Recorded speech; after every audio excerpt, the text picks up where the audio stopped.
Peggy 16.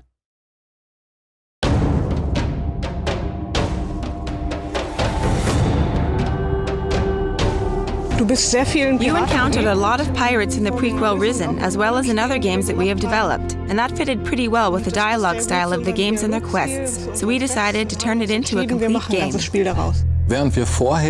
Previously, we tried to establish as many facets as possible with an equal standing. This time, however, we focused very much on the pirate setting, not least because you are left with almost no choice but to join the pirates. The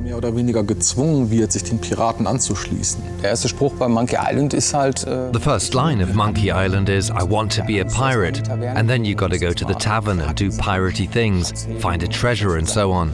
And these are of course things our players get to do as well.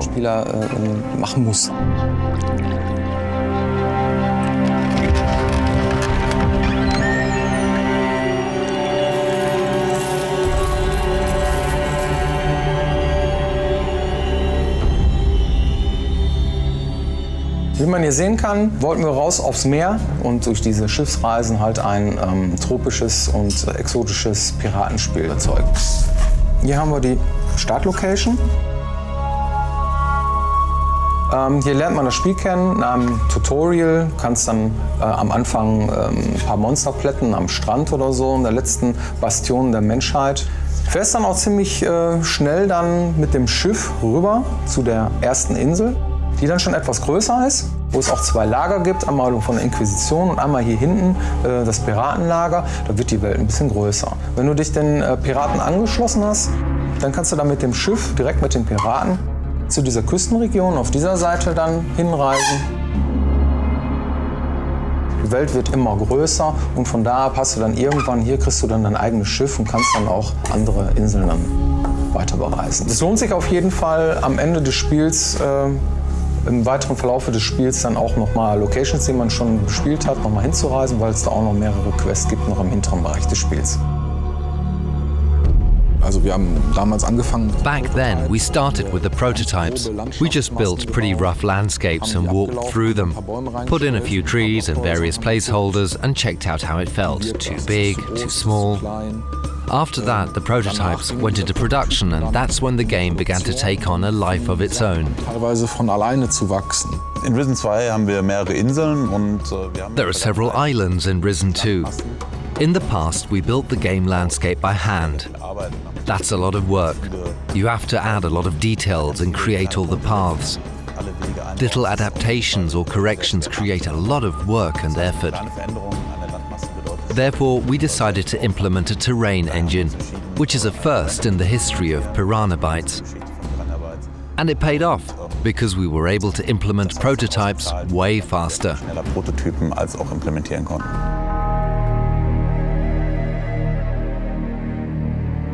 Beim Projektanfang von Risen 2 ging es erstmal darum, ein Setting zu erschaffen. Also wir mussten uns überlegen, was soll es überhaupt werden. Wir wollten halt dieses Regenwälder-Setting haben, karibisches Setting. Im Dschungel ist es eigentlich ziemlich dunkel. Ja, im Dschungel gibt es viel Schattenwurf. Es gibt unterschiedliche Baumhöhen und es gibt viel Bodenvegetation.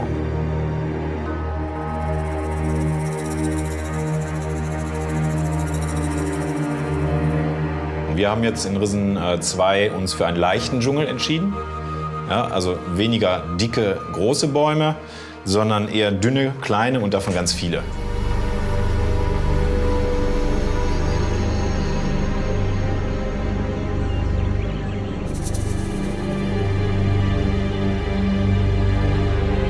Also wir sind ja hier im Ruhrpott und so viel haben wir nicht hier, was wir uns selbst anschauen können. Ja, aber ein paar Wälder haben wir schon und da ziehen wir schon mal selber los mit der Kamera. Die Wälder sind teilweise urig hier, das soll man gar nicht meinen.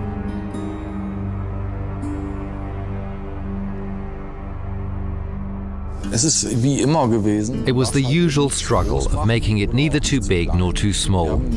We tried to keep things balanced out. On the one hand, you've got to create a world that's big enough to make it plausible that you require a ship to get from one scene to the next. On the other hand, if it's too big, it gets boring due to the sheer size of it. We used the islands to put certain structures in place.